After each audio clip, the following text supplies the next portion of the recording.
Bismillahirrahmanirrahim. Assalamualaikum warahmatullahi wabarakatuh. Alhamdulillahirabbil alamin wa bihi nasta'in ala umuri dunya waddin. Salatu wassalamu ala asyrafil anbiya'i wal mursalin sayyidina Muhammadin wa ala alihi wa ashabihi ajma'in. Allahumma anta rabbi la ilaha illa anta khalaqtani wa ana abduka wa ana ala ahdika wa wa'dika mastata'tu a'udzu bika min syarri ma sana'tu abu'u laka bi ni'matika alayya wa abu'u bi dhanbi faghfirli fa innahu la yaghfiru dzunuba illa anta. Ibu dan Bapak yang saya muliakan, senantiasa kita bersyukur pada Allah Subhanahu wa taala atas segala nikmat dan kesempatan yang diberikan kepada kita. Subuh ini kita masih diberi kesempatan untuk melanjutkan taklim kita dalam keadaan sehat dan tetap dalam keadaan bersemangat. Kita disuruh untuk selalu mengingat Allah, mengagungkan Allah, menyebut nama Allah, dan selalu zikir kepada Allah Subhanahu wa taala. Dalam hadis yang diriwayatkan Abu Daud disebutkan inna min ikramillahi ta'ala ikramu disaibah al-muslim, termasuk ke dalam kategori, ke dalam orang-orang yang disebut mengagungkan Allah, mengingat Allah,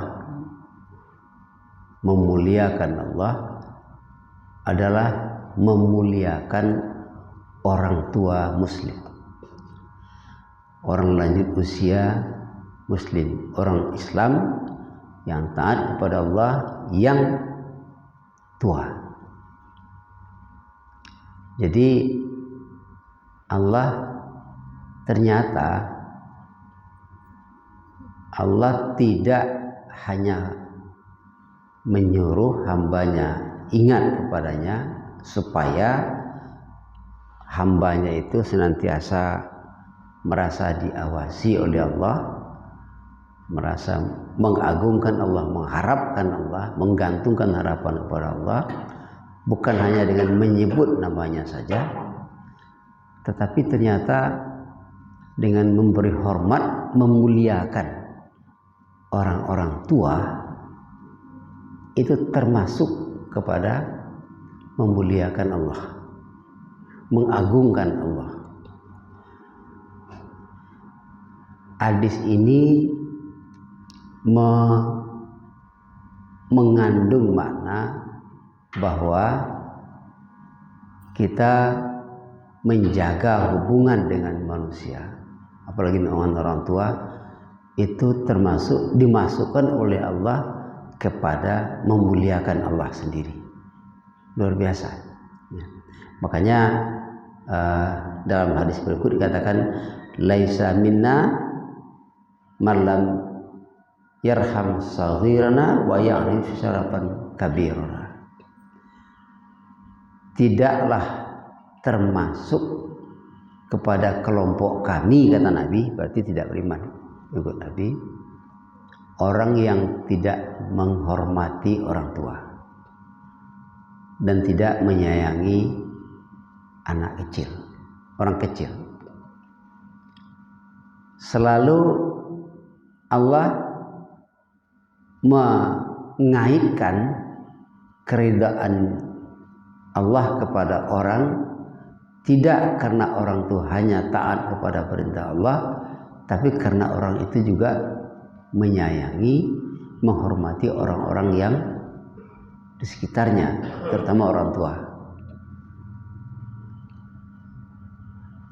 Jadi perlu kita ingat.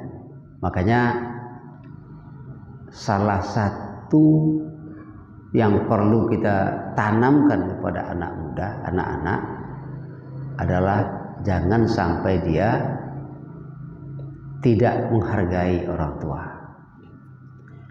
Jadi misalnya kalau anak kita, cucu kita datang tamu ke rumah orang tua, kawan kita, itu kita panggil dia, kita suruh dia salam dengan kawan, dengan orang tua, apalagi itu adalah keluarga kita sendiri. Itu bagian daripada mendidik anak menghargai orang tua. Kalau dia sudah terbiasa menghormati orang tua, maka Allah masukkan dia nanti kepada kelompok orang yang selalu mengagungkan Allah, memuliakan Allah. Itu latihan. Kalau itu pertama. Yang kedua, kalau anak kita tidak hormat pada orang tua, jangan dibiarkan, tegur terus. Ya, kita kan selalu mengingatkan kalau anak-anak, kalau kita kasih sesuatu diambilnya dengan tangan kirinya. Jangan pernah kita lengahkan. Jangan kasih yang kita kasih kalau dia tidak mengambil dengan tangan kanan. Itu bagian daripada mendidik anak, mendidik cucu kita supaya dia terbiasa. Kalau di kampung dulu kan, bukan di kampung aja, kita juga harus mengajarkan pada kita kan dulu anak-anak, sekarang kita sudah orang tua. Kita turunkan itu kepada orang tua. Kalau duduk di depan orang tua, melipik kaki itu biar. Itu duduk orang yang sombong. Ya, dalam ilmu berkomunikasi itu termasuk. Jadi kalau apalagi yang muda-muda kalau duduk teman-teman tuh harus jangan dilipat kaki.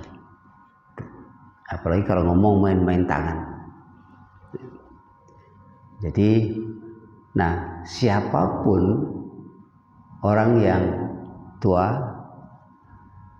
maka muliakanlah. Kadang-kadang anak-anak sekarang orang tua itu dianggap enteng aja. Kita tidak tahu, terutama yang muda-muda, yang muda sekarang seharusnya kemanti. Orang tua itu banyak yang sebenarnya punya kelebihan-kelebihan, keutamaan. Kita nggak tahu, jadi tetap menghargai. Itu yang pertama. Yang kedua, ya, tadi orang tua Muslim yang lanjut usia. Wa hamilul Quran ghairul ali fihi wal jafi'an. Yang kedua, termasuk mengagungkan Allah, memuliakan Allah, ya, menghormati orang-orang yang menggali Al-Quran. Dan orang itu tidak sombong, tidak menyombongkan dirinya karena dia mempelajari Al-Quran. Tidak menyombongkan dirinya karena dia berilmu tentang Al-Quran. Tidak sombong. Itu dihormati. Kemudian orang itu mengamalkan Al-Quran. Jadi rupanya untuk orang yang mempelajari Al-Quran itu disyaratkan oleh Allah tidak sombong. Tidak sombong. Nah, sekarang kan terutama yang anak-anak dilatih menghafal Al-Quran, tahfizul Quran, menghafal Al-Quran, ya, menghafal itu disebut dengan tahfiz. Tahfiz itu sebenarnya kalau artinya itu memelihara, menjaga. Jadi orang yang menghafal Al-Quran sebenarnya dia menjaga keaslian Al-Quran, menjaga Al-Quran itu tetap utuh, tetap ada, disimpannya di hatinya. Disimpannya di hatinya. Kalau Al-Quran sekedar disimpan dalam tulisan, kan bisa hilang. Bisa hilang. Makanya Al-Quran itu disimpan di hatinya. Nah, orang-orang seperti ini, dia tidak hanya menyimpan Al-Quran, tidak hanya menghafal Al-Quran, memindahkan Al-Quran itu ke dalam hatinya, tetapi dia mengamalkan Al-Quran itu. Mengamalkan Al-Quran. Banyak atau ada orang yang dia hafal Al-Quran, dia mempelajari Al-Quran, tapi nggak diamalkan. Nah, itu orang itu kalau kita pahami hadis ini, berarti orang ini memang tidak perlu dihormati. Ada orang yang menyombong dia dengan membaca Al-Quran. Misalnya begini, kita pernah duduk bersama dengan orang, dengan kawan, tapi dia pegang Al-Quran di depan kita. Dia ngaji aja, ngaji. Kita bicara sama dia, dia lengah aja, dia ngaji.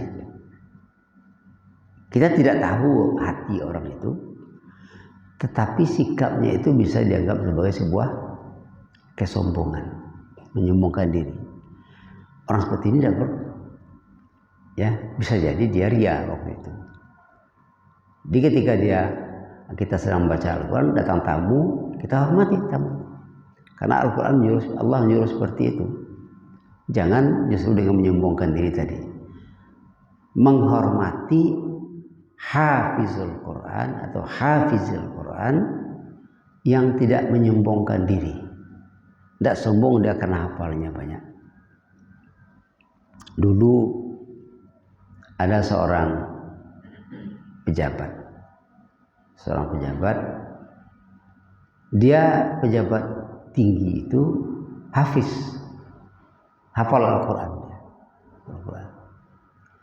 Jadi ketika dia datang ke Riau, didemo oleh mahasiswa, ada tuntutan. Dia bilang, saya tidak akan berbuat salah karena di dada saya tersimpan 30 juz Al-Quran. Dan dia sebutkan itu dengan bangga. Benar, Allah nggak suka pada orang yang menyombongkan diri karena menghafal Al-Quran banyak. Dalam masalah itu apa? Dia tersangkut kasus, masuk penjara. Nah, tapi dia masuk penjara, apa yang terjadi? Bukan hanya dia yang merasakan akibat dari dalam tanda kutip kesombongannya itu, tetapi umat Islam dibuatnya kecewa dengan dia masuk penjara itu. Karena jadi Allah menghukum dia, menghukum orang-orang yang sombong menghafal Al-Quran, apalagi Al-Quran itu tidak diamalkannya.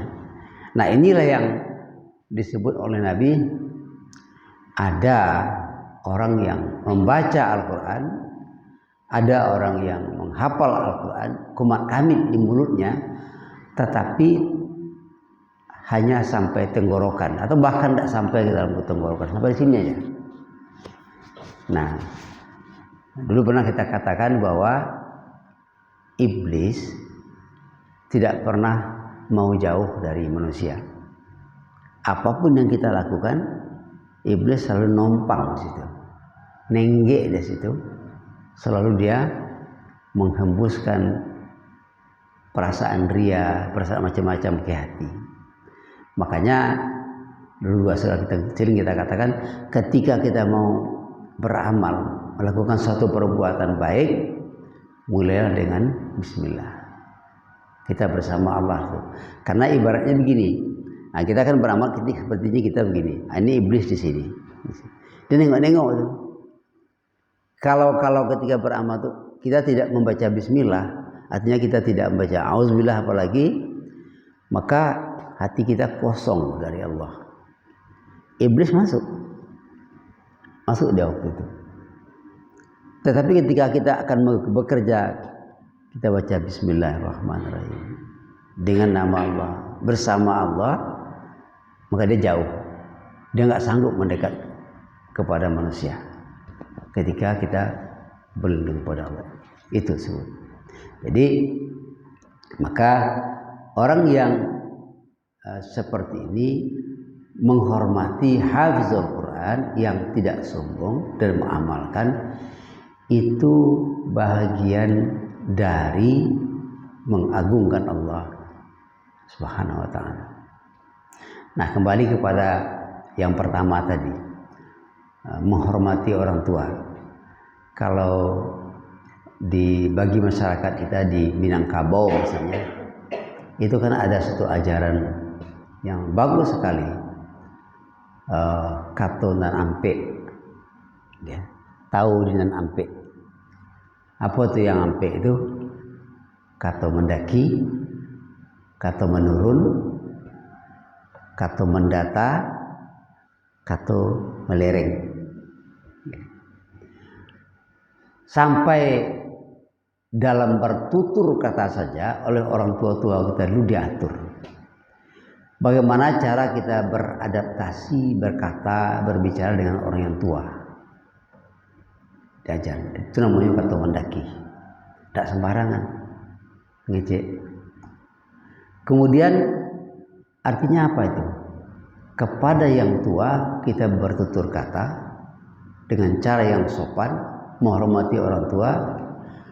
Di kata mendaki itu sekaligus orang tua mengingatkan, ketika kita yang tua-tua dihormati oleh yang muda, jangan mengkek-mengkek, jangan menganggap diri tersanjung meloncat-loncat, bangga betul. Artinya apa? Ketika itu yang pertama, anak muda bukan hanya kata mendaki dengan cara apa? Dengan cara menghormati, tapi anak muda itu juga sekaligus melihat orang tua. Melihat orang tua. Bagaimana cara melihatnya? Bukan melihat dengan mata, artinya meneladani orang tua itu. Nah, orang tua juga begitu kemudian kata menurun. Kata menurun itu artinya apa? Bukan menghentak, bukan memarah, bukan menghardik kata menurun. Kata menurun itu adalah kata memberi sayang. Jadi dengan kasih sayang. Ya. Jadi memang kondisi sekarang agak berat karena anak-anak banyak belajar dengan ini daripada kita. Saya sering mengatakan kalau di rumah anak sama anak itu, kita kepada orang tua jangan biasa bicara kau, apalagi sampai maki-maki. Sebutlah namanya, tapi tidak kamu. Itu menunjukkan kasih sayang. Ya. Kata Nabi, la yurham man la yarham. Orang yang tidak menyayang tidak akan disayang. Karena pada umumnya makhluk Allah itu dicipta oleh Allah dengan kasih sayang. Kalau makhluk Allah dicipta oleh kasih sayang, maka dia hidup tumbuh dengan kasih sayang. Dia ingin menerima kasih sayang, dia ingin beri kasih sayang. Nah, dulu kan ada lagu kan, lagu itu mencinta dan dicinta. Ternyata dalam banyak riwayat dikatakan kasih sayang itu tidak hanya untuk manusia, tetapi untuk semua makhluk. Semua makhluk. Apa? Hewan, tanam-tanaman. Bahkan pernah saya katakan, saya di rumah ada di teras itu ada bunga. Suatu sore saya pulang, bunga itu udah layu, udah tunduk bawah. Kasihan kan? Seakan-akan dia bunga itu bicara pada kita, saya haus, saya lapar, tapi tidak bisa mencari makan. Kenapa? Awak letakkan dia di pot bunga, di pot. Tidak bisa berjalan. maka kasihan siram dia. Siramlah bunga itu. Apa untungnya untuk kita nyiram bunga itu? Saya siram sore hari, pagi hari nampak dia sudah berdiri. Ketika kita tengok, rasanya dia mengucapkan terima kasih. Dia merasa senang. Ketika waktu itu dia kemarin sudah hampir mati, sekarang dia berdiri lagi, segar lagi, terasa betul segar hati kita. Kita sudah membantu sesama makhluk Allah. Inilah yang dalam hadis Nabi, la irhamu man fis sama atau ma fis sama fil ardi yarhamukum man fis sama. Sayangilah yang ada di bumi, maka Allah akan menyayangi. Maka yang di langit itu Allah, dan malaikat menyayangi kita karena kita menyayangi apa yang ada di bumi. Maka ketika kita kan makhluk lain dikasihkan, dihidupkan, diciptakan oleh manusia. Maka kalau membunuh, bunuh dengan baik, cepat, nyaman. Idza dzabhtum fa ahsinu dzabhakum wa idza qataltum fa ahsinu qatlakum. Kalau menyembelih, sembelih dengan pisau yang tajam, cepat matinya. Kalau membunuh, bunuh dengan cepat yang mati. Misalnya membunuh apa? Bunuh ular misalnya. Cepat, yang cepat mati. Jangan ada dulu anjing. Saya masih ingat di kampung saya begitu kita dapat tanggap. Jadi ada anjing jahat dibunuh. Cara membunuhnya apa? Diikat dengan batu berat, masuk ke dalam tangga. Akibatnya lubang lepar, itu tidak boleh, itu haram hukumnya. Jadi membunuh binatang dengan membakar satu, dengan menenggelamkan, itu haram. Itu tanda kita kasih sayang. Kemudian ya, jadi kata mendaki, kata menurun. Nah, kata mendatar itu kata dengan orang yang sama besar dengan kita. Jadi kalau dengan bahasa lain, kepada yang tua bertanya, kepada yang muda memberi nasihat, tapi kepada yang sesama besar itu lawan bayu sampai berunding. Lalu yang keempat apa? Kata melereng. Melereng itu ya kata tidak langsung saja tuh, kepada ipar besar, kepada menantu. Nah, kini lah payah Pak, orang kini tidak ngertinya melereng itu langsung aja lah. Ya, akibat langsung itu kadang-kadang terlalu langsung kasar berapa bunyinya. Bagaimanapun diangsur-angsur ya. Memang ada perubahan gini orang. Ini yang diajarkan berkaitan. Jadi ternyata pepatah yang diajarkan, diungkapkan oleh orang-orang tua awal dulu itu berasal daripada hadis ini.